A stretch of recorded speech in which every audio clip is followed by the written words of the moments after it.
Masih 6 orang.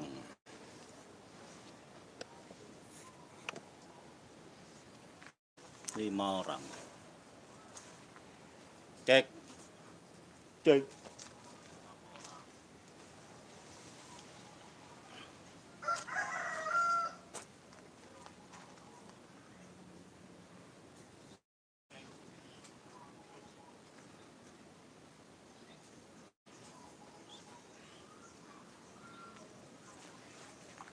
Mohon untuk segera bergabung di live YouTube.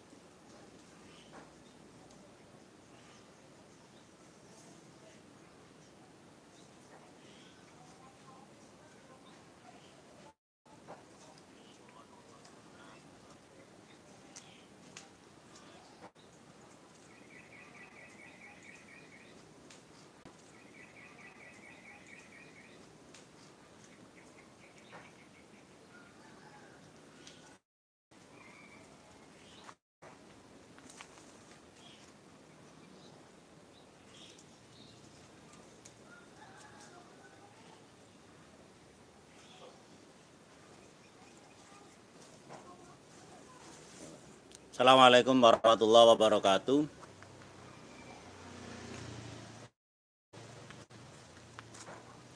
Saya ucapkan salam sehat selalu dalam kondisi pandemi COVID-19 saat ini. Kita akan mengikuti pembelajaran daring untuk mata pelajaran IPA.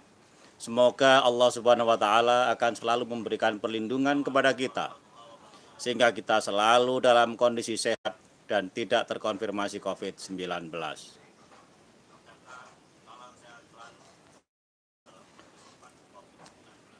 Untuk pembelajaran pada pagi hari ini, kita akan mempelajari terkait dengan objek IPA sebagai pengantar pembelajaran IPA kelas 7 tahun pelajaran 2021-2022. Untuk itu, saya berharap para siswa bisa menyimak live ini dengan sebaik-baiknya.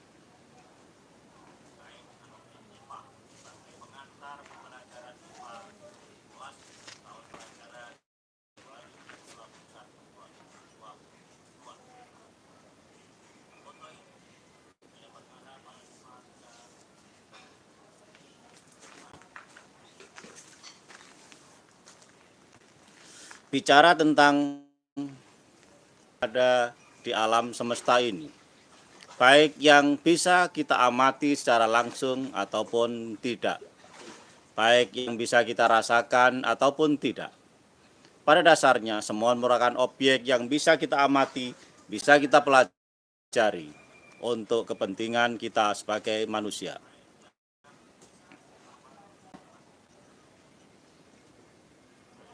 Kita dapat membedakan objek IPA itu dalam dua kelompok besar, yaitu kelompok tak hidup dan kelompok hidup.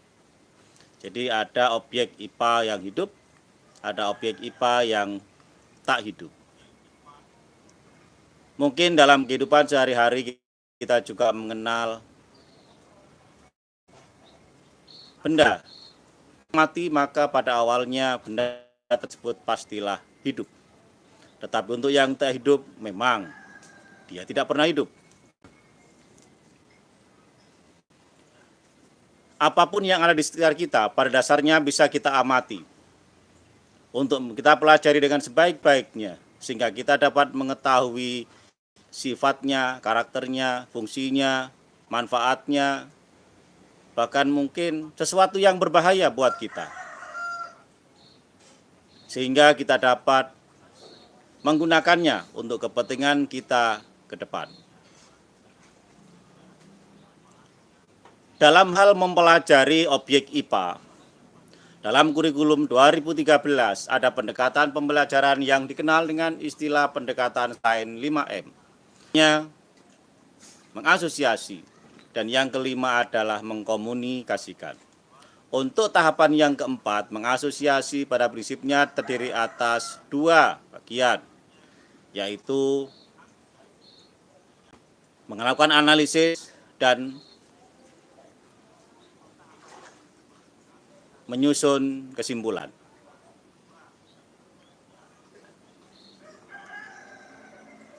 Pada IPA sendiri sebenarnya kita mengenal adanya kerja ilmiah. Nah, untuk kerja ilmiah tidak cukup hanya menggunakan, ya kalau kita sebut di situ ada 6, pada 5 pendekatan sains, tapi masih harus ditambahkan ada melakukan hipotesis. Hipotesis merupakan dugaan awal atas sebuah hal tentang objek IPA yang kita amati. Perakiraan apa yang mungkin terjadi, kesimpulan apa yang bisa kita ambil, maka itu berada dalam hipotesis. Tetapi kita tidak akan sampai ke sana, kita hanya akan menerapkan atau melakukan pengamatan, mengumpulkan data, memberikan pertanyaan-pertanyaan, menanya, kemudian melakukan analisis dan menyusun kesimpulan, serta pada akhirnya kita akan melakukan komunikasi untuk mengkomunikasikan baik secara lisan maupun secara tertulis. Itu merupakan bagian kegiatan yang kita akan lakukan ke depan untuk belajar IPA di kelas 7 ini, di mana kita akan mengamati semua objek IPA yang ada di sekitar kita untuk mengenalinya, sehingga dapat kita manfaatkan untuk kepentingan pembelajaran kita.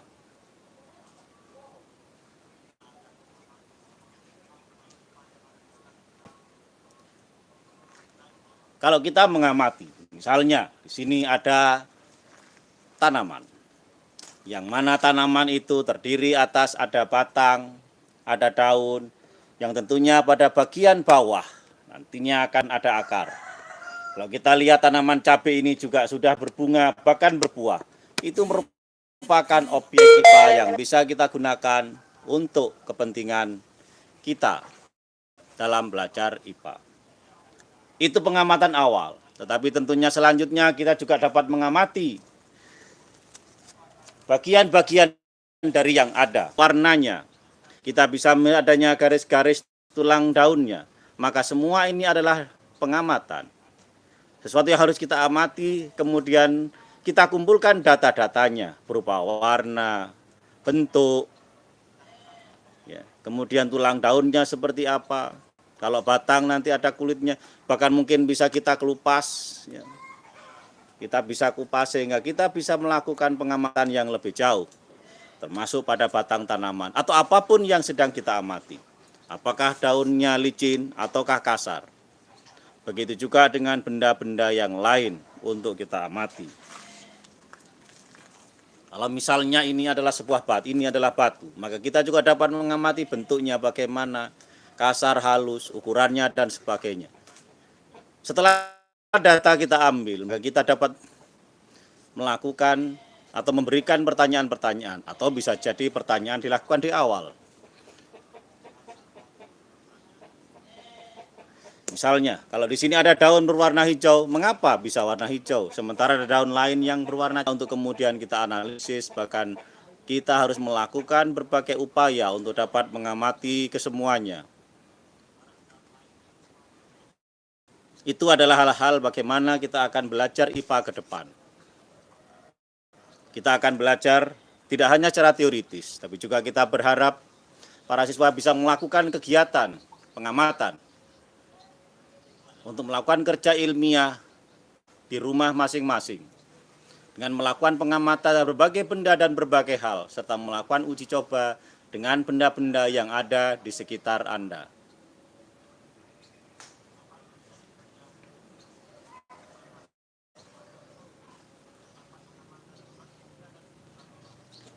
Itu sebagai pengantar. Yang ingin saya sampaikan bahwa kita akan belajar dengan berbagai hal. Dengan membaca buku, kemudian melakukan percobaan, melakukan kegiatan di rumah masing-masing, kemudian melaporkan hasil pengamatannya. Sehingga kita tidak hanya belajar pengetahuan, tapi kita juga belajar tentang bagaimana kita menjadi lebih terampil dalam mempelajari IPA. Dalam melakukan pengamatan, dan melakukan penelitian atau pengamatan objek IPA, maka diperlukan sikap yang jujur, teliti. Itu adalah hal-hal yang paling utama, ya, jujur dan teliti. Sehingga tidak akan terjadi kesalahan atau manipulasi terhadap sebuah data. Dan kesimpulan yang diambil dari sebuah analisis bisa menjadi adalah sebuah kebenaran. Tapi perlu diketahui bahwa kebenaran itu bersifat relatif. Kebenaran yang kita dapatkan dari fakta-fakta yang ada, yang kita amati berdasarkan pengamatan kita.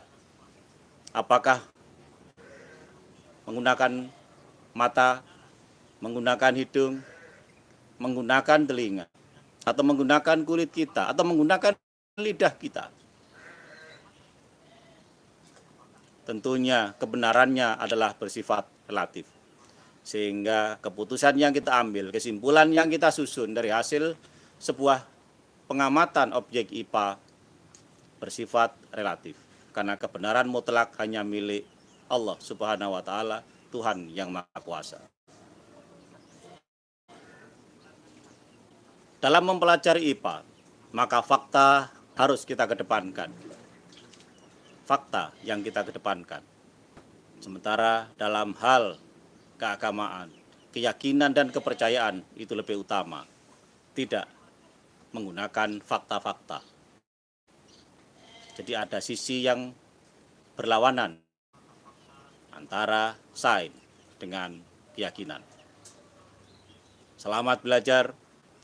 Semoga pengantar awal ini bisa bermanfaat dan bisa menjadikan kita semua untuk belajar lebih baik dalam situasi dan kondisi saat ini. Jadikan situasi pandemi COVID-19 ini sebagai langkah awal bagi kita untuk bisa menjadi lebih baik.